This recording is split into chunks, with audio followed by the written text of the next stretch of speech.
আসসালামু আলাইকুম প্রিয় গাইস। আজ একটা ভিন্ন প্রসঙ্গ নিয়ে আসলাম।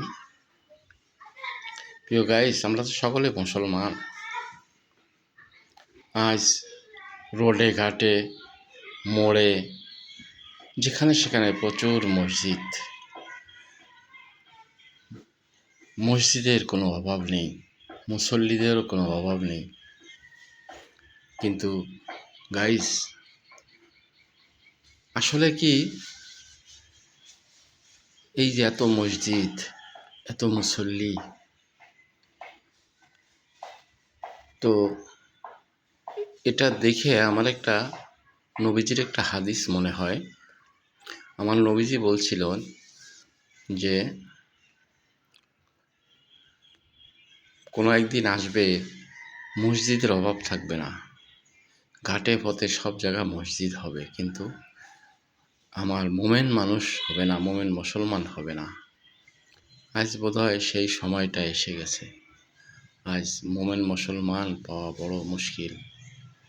কারণ মোমেন হতে গেলে তিনটা জিনিসের খুবই দরকার: আত্মশুদ্ধি, দিল জিন্দা, নামাজি ফুজুরি, যেটা আমার মহান মুর্শিদ শাহ চন্দ্রপুরী শিক্ষা দিয়ে থাকেন।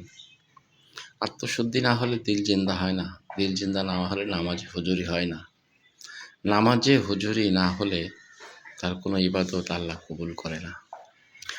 আজ এত মুসল্লি, এত ইবাদত, এত বন্দেগি, এত মসজিদ, কিন্তু পরেশগারী লোক বর্তমান জামানায় পাওয়া বড় মুশকিল।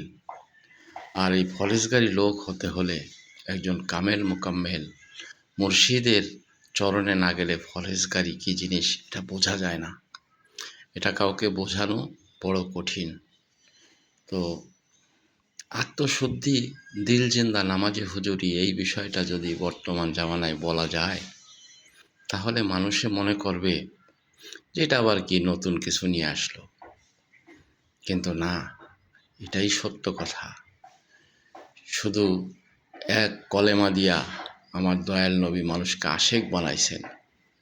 এক কলেমা দিয়া আমার দয়াল নবীজির কলেমা যখন পড়ছেন, লা ইলাহা ইল্লাল্লাহু মুহাম্মাদুর রাসূলুল্লাহ, আমার দয়াল নবীজি এই কলেমা যার হাতে ধরে এই কলেমা পাঠ করছেন, সে মোমেন মুসলমান হয়ে গেছে। এক কালেমার ফায়েজে, এক কালেমার ইত্যাদি তাজ শক্তির দ্বারা সে মোমেন মুসলমান হয়ে গেছে। তাই তো সাহাবীদের সবচেয়ে মর্তবা পৃথিবীর মধ্যে সবচেয়ে বড় বেশি।